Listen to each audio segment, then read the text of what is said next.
Yaxşı, gəlin başlayaq. Bəzən elə böyük ideyalar olur ki, tarixin səhifələrində itib gedir. Bəs əgər bir ideya pis olduğu üçün yox, sadəcə zamanından çox-çox qabaqda olduğu üçün unudulsa, onda necə? Bugün danışacağımız hekayə məhz belə bir hekayədir. Bir tərəfdən itirilmiş bir fürsətdən, digər tərəfdən isə rəqəmsal dövrün reallıqları nəhayət gəlib çatanda yenidən canlanan möhtəşəm bir vizyondan bəhs edəcəyik. Və bu söhbət, inanın mənə, təkcə təhsillə bağlı deyil. Bu, bütöv bir sivilizasiyanın ortaq gələcəyi ilə bağlıdır. Hər şeyi daha yaxşı başa düşmək üçün gəlin belə eləyək. Fərz edin ki, zaman maşınına minirik və düz 20 il geriyə gedirik. Hər şeyin başladığı, amma təəssüf ki, eyni zamanda da yarımçıq qaldığı bir nöqtəyə. Baxın, hələ 20 il əvvəl Virtual Turan Universiteti deyilən bir ideya var idi. Məqsəd çox sadə, amma bir o qədər də dərin idi. Azərbaycan, Türkiyə, Qazaxıstan kimi türk dilli ölkələr üçün vahid, ortaq bir rəqəmsal təhsil məkanı yaratmaq. Bugün isə həmin ideya daha müasir, daha güclü bir formada yenidən gündəmə gəlib. Bax, bu cümlə deyərdim ki, hər şeyi yerinə qoyur. Həmin o vaxtki təşəbbüsün arxasındakı ambisiyanı başa düşmək çox vacibdir. Məsələ sadəcə onlayn kurslar təşkil etmək deyildi. Əsla. Məqsəd ortaq elmi potensial, ortaq mədəni məkan və ən əsası ortaq gələcək üçün rəqəmsal bir təməl atmaq idi. Yaxşı. Bəs sual yaranır. Əgər ideya bu qədər möhtəşəm idisə, niyə alınmadı? Niyə uğursuz oldu?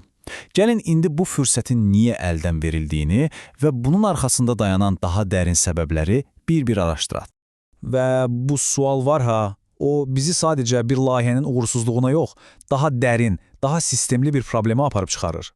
Niyə gələcəyə hesablanmış bu cür ideyalar çox vaxt hələ tezdir və ya vaxtı deyil deyilərək rədd edilir?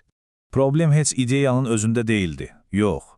Əsl səbəb postsovet məkanına xas olan idarəetmə təfəkküründə idi. Gələcəyə 10 illiklərlə hesablanmış investisiya qoymaq əvəzinə daha çox qısa müddətli, tez nəticə verən işlərə fokuslanmaq, riskdən qorxmaq və əlbəttə ki, bitib tükənməyən bürokratik əngəllər. Bütün bunlar belə böyük bir vizyonun reallaşmasına sadəcə imkan vermədi.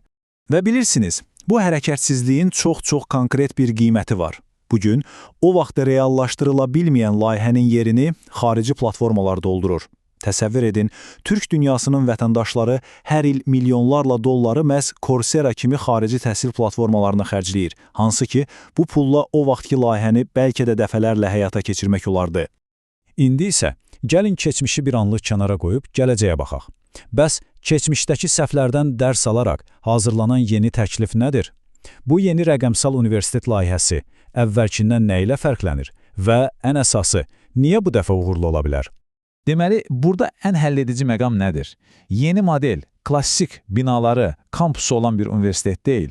Yox, bu Coursera kimi bir platformadır, amma ondan da geniş, bir ekosistemdir.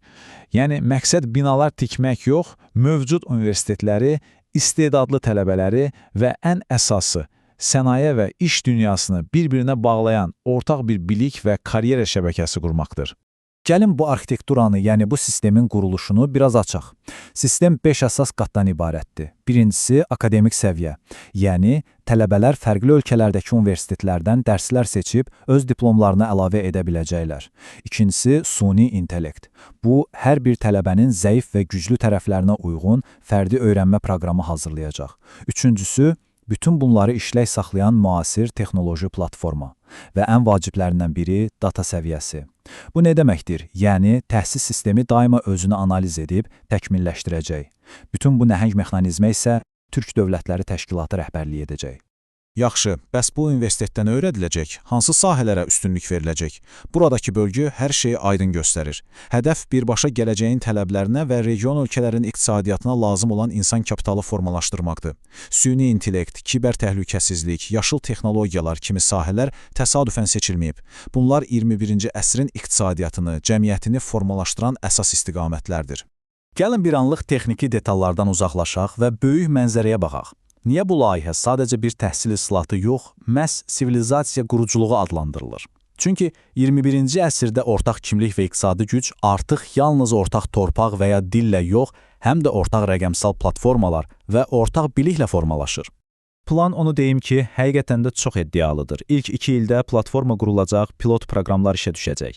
Sonra isə yüz minlərlə tələbə cəlb olunacaq. Amma son hədəf daha da böyükdür. Qlobal səviyyədə rəqabətə girə bilən, regionun öz MIT və ya Coursera-sını yaratmaq. Bu təkcə prestij məsələsi deyil, həm də texnoloji suverenlik deməkdir. Yəni, rəqəmsal dünyada məzmunu sadəcə istehlak edən yox, onu istehsal edən tərəfə çevrilmək.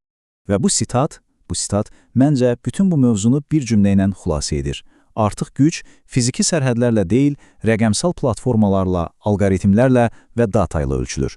Bu kontekstdə ortaq bir rəqəmsal təhsil platforması, ortaq bir rəqəmsal sivilizasiyanın təməl daşı, onun, necə deyərlər, intellektual onurğa sütunu ola bilər. Amma gəlin sona yaxınlaşarkən biraz da realist olaq. Bu qədər iddialı bir layihənin qarşısında hansı real maneələr dayana bilər və biz əslində necə bir kritik yol ayrıcındayıq?